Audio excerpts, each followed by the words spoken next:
शिंदखेड्यात पवारांची राष्ट्रवादी भाजपवर भारी. भाजपचे मंत्री जयकुमार रावलांना धक्का. विधानसभा मतदारसंघातच रावलांचा पराभव. नगराध्यक्षपदी अजित पवारांच्या उमेदवाराचा मोठा विजय. दोंडाईच्या मध्ये हुकुमशाहीचा विजय झाला आणि शिंदखेड्यामध्ये लोकशाहीचा विजय झाला. फुले शाहू आंबेडकर विचारधारेचा विजय झालेला आहे. ही प्रतिक्रिया आहे अजित पवार गटाच्या नेत्याची. याचं कारण दोंडाईचा नगर परिषद भाजपनं बिनविरोध करत जिंकली, पण शिंदखेड्यात मात्र अटीतटीची लढत झाली.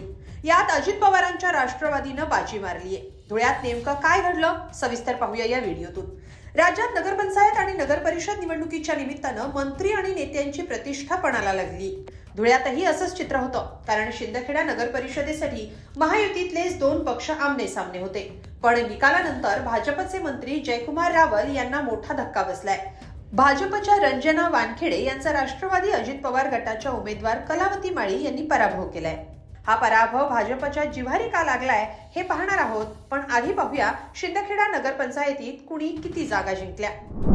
शिंदखेडा नगरपंचायतीच्या नगराध्यक्षपदी श्रीमती कलावती माळी, ज्या राष्ट्रवादी काँग्रेस अजित पवार पक्षाच्या उमेदवार होत्या, त्यांचा विजय झालाय.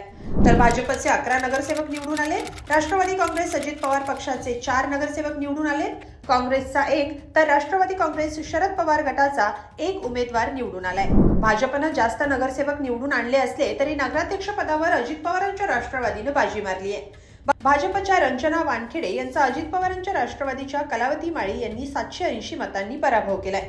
माळी यांना 6,991 मतं तर भाजपच्या रंजना वानखेडे यांना 6,211 मतं मिळाली. कलावती माळी या राष्ट्रवादी काँग्रेसचे खासदार प्रफुल्ल पटेल यांचे स्वीय सहाय्यक राकेश माळी यांच्या मातोश्री आहेत. त्यामुळे माळी यांचा हा विजय अजित पवारांच्या राष्ट्रवादीसाठी देखील महत्वाचा होता.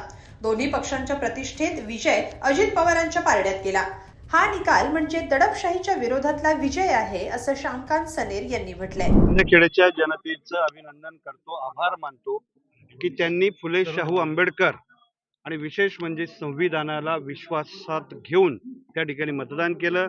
कुठलीही दहशत, दादागिरीला, मंत्रिपदाची दहशतीला बळी पडले नाहीत. आणि हा विजय जो आहे हा शिंदखेड्याच्या स्वाभिमानी जनतेचा विजय आहे. हा दडपशाहीच्या विरोधातला निकाल आहे. आणि विशेष या ठिकाणी भारतीय जनता पार्टीचं पालकमंत्री असतील, धुळे शहराचे आमदार अनुप अग्रवाल असतील, धुळे ग्रामीणचे आमदार राम भदाणे असतील, यांचा सपशेल पराभव झालेला आहे. अतिशय छोट्या गावामध्ये एवढ्या मोठ्या प्रमाणावर दादागिरी, यात्रेचं स्वरूप या गावाला आणण्याचा जो प्रकार केला तो या मतदारांनी विनम्रपणाने नाकारलेला आहे. आणि निश्चित आम्हाला दडपशाहीचं राजकारण न करता विकासाचं राजकारण करायचं आहे. आणि म्हणून हा जनतेचा कौल आम्ही या ठिकाणी स्वीकारतोय. आणि यापुढे या शहरातच नव्हे, या तालुक्यातच नव्हे, या जिल्ह्यातली ही भारतीय जनता पार्टीची दादागिरी सामान्य माणसाच्या विश्वासावर, फुले शाहू आंबेडकरांच्या नेतृत्वावर विश्वास ठेवून आम्ही त्या ठिकाणी पुढे अग्रक्रमण करणार आहोत. अजित पवार गटासाठी शिंदखेडा नगरपंचायत महत्वाची का होती यासाठी थोडं मागे जावं लागेल. खरं तर धुळ्यात महायुतीमधले पक्षच वर्चस्वासाठी आमने सामने होते. यात निवडणुकीआधीच भाजपचे मंत्री जयकुमार रावल यांनी धुळे जिल्ह्यातली दोंडाईचा नगर परिषद बिनविरोध करत निवडणुकीआधीच गुलाल उधळला. दोंडाईचा नगराध्यक्षपदी मंत्री जयकुमार रावल यांच्या आई नयन कुमार रावल आणि सर्व नगरसेवक बिनविरोध केले. पण ही दडपशाही असल्याचा सूर अजित पवारांच्या राष्ट्रवादी काँग्रेसमधून उमटला होता.